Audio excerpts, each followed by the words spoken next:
This example is going to bring together some of the concepts that we have been talking about. We have a differential equation xy double prime plus xy prime plus y equals 0. And we're given a couple of functions, cosine natural log of x and sine natural log of x, on an interval from 0 to infinity. We're to verify that the functions form a fundamental set of solutions of the differential equation, and then form the general solution. In order to verify that they're a fundamental set of solutions, we need a couple of things. Number one, for this to be a fundamental set of solutions, it needs to be a linearly independent set. Number two, they need actually to be solutions of the differential equations. So we're actually going to check both of those things.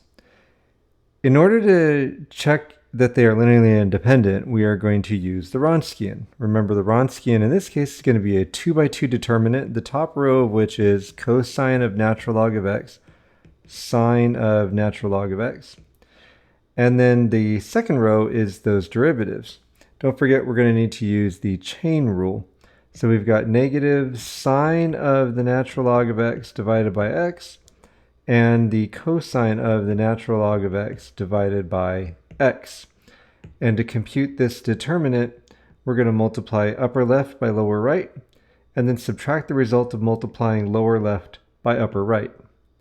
You can verify that we end up with 1 over x squared, which is never equal to 0 for any x in the set of real numbers. Therefore, we can say that yes, this is linearly independent. Now on to whether they are solutions. They should satisfy the differential equation. X squared y double prime plus xy prime plus y equals 0, right? And this wasn't labeled, but we're going to say y1 is equal to the cosine of natural log of x, and y2 is equal to the sine of the natural log of x. And therefore, we have, again, y1 is the cosine of the natural log of, this is just for record keeping here, natural log of x. And then y1 prime, well, we just found that in the Wronskian, negative sine of the natural log of x divided by x. And for y1 double prime, we're going to need to use the quotient rule. Using the quotient rule, you can confirm that y1 double prime is the sine of the natural log of x minus the cosine of the natural log of x divided by x squared after simplifying.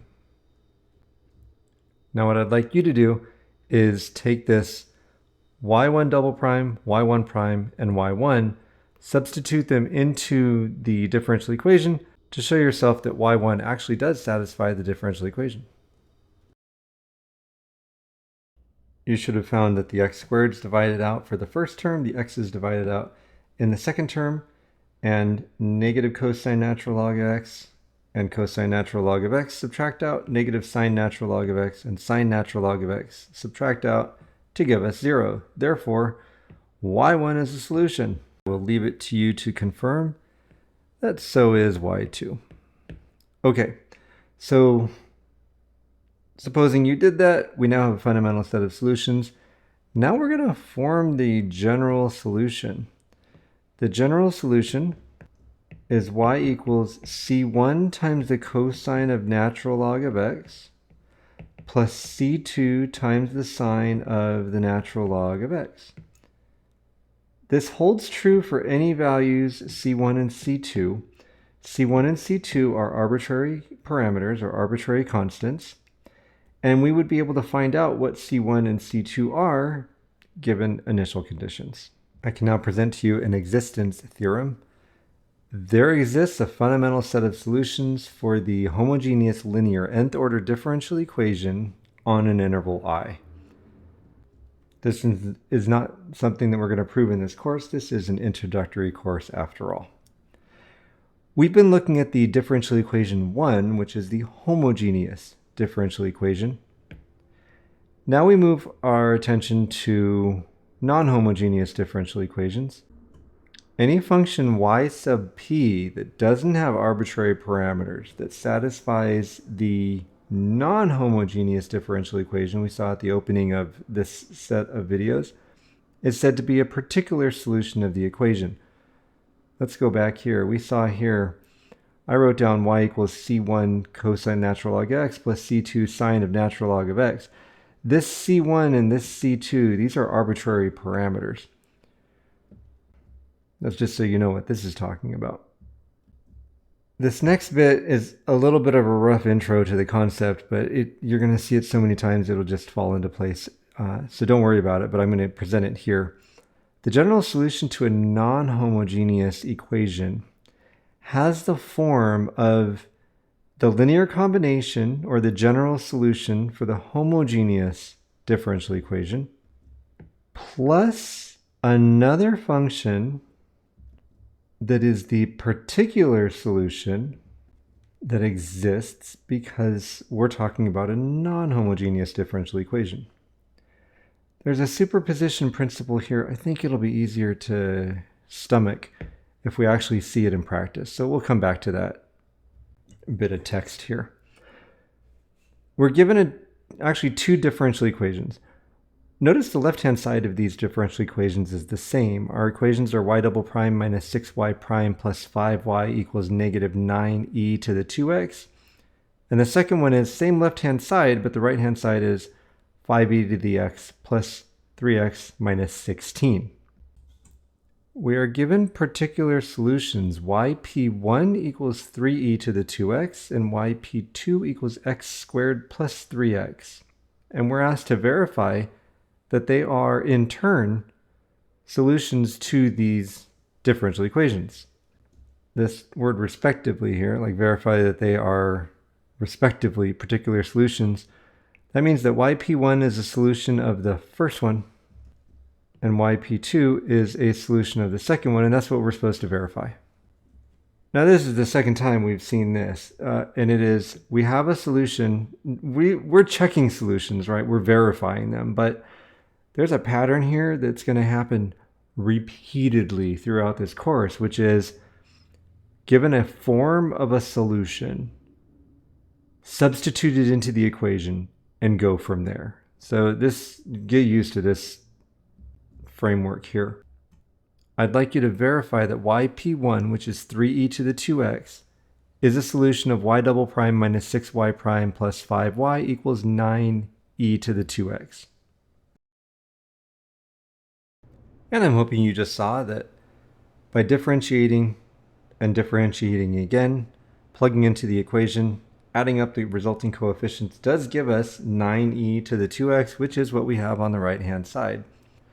I'll leave it to you on your own to verify that yp2 is a solution to the second differential equation. Assuming that you dutifully did that check for yp2, we're going to move on to part B, which is use part A to find the particular solution of, now this differential equation, y double prime minus 6y prime plus 5y equals 5x squared plus 3x minus 16 minus 9e to the 2x. It is actually a combination of the two differential equations that we just saw.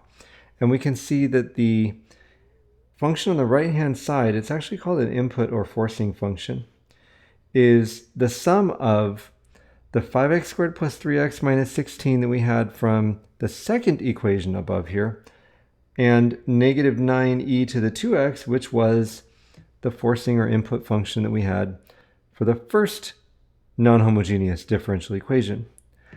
And it turns out that the particular solution y sub p is, generally speaking, yp1 plus yp2 plus however many yp's there are. And the reason I'm saying that we have like two of these, one, we were given yp1 and yp2, but in the first case, the right-hand side is an exponential, and in the second case, the right-hand side is a polynomial. So when I look at the combination of this, the sum on the right-hand side, I really think of this as it's the sum of a polynomial and an exponential. And that's kind of a thought filtering process that you're going to be using moving forward. In this case, what we're going to have is reversing the order of the subscript just because of the order in which these are written in this equation. Yp is equal to x squared plus 3x, which we found to be a particular solution for the equation that just had the polynomial part, plus 3e to the 2x, which was what we found to be the solution to the first non-homogeneous equation, the one with the exponential part. And the sum of these is actually the particular solution for the differential equation. That's what this theorem that we kind of bypassed a moment ago actually says here. The superposition principle for non-homogeneous equations says if you've got a bunch of different particular solutions because you have a bunch of different types of functions on the right-hand side, then the particular solution, which is the sum of all of those particular solutions, is a particular solution to the differential equation that has all those things on the right-hand side. It says you can do what we just did. Now, just to briefly put together what we're going to be doing moving forward here, the general solution to the homogeneous differential equation y double prime minus 6y prime plus 5y equals 0 is y equals c1e to the 5x plus c2e to the x. That's the kind of thing we're going to find later in the chapter. We're going to refer to that as y sub c. We're going to call it a complementary solution or a complementary function. Then, putting everything together, y, the general solution, is going to be c1e to the 5x plus c2e to the x plus our y sub p, x squared plus 3x plus 3e to the 2x. So it's got the form y sub c plus y sub p, and that is the general solution to the non-homogeneous differential equation. If you're wondering where did this 5x and where did this x come from for the exponentials, well, that's for a later day. For now, though, I'll say that this solution where we had y equals the general solution to the homogeneous with the c1 and c2, and the particular solution to the non-homogeneous differential equation is the embodiment of this general solution of non-homogeneous equations that we saw before. That is, y equals the solution that has the constants, that's the general solution to the homogeneous differential equation, and the particular solution, which is there because it's a non-homogeneous differential equation. This is what it looks like for real.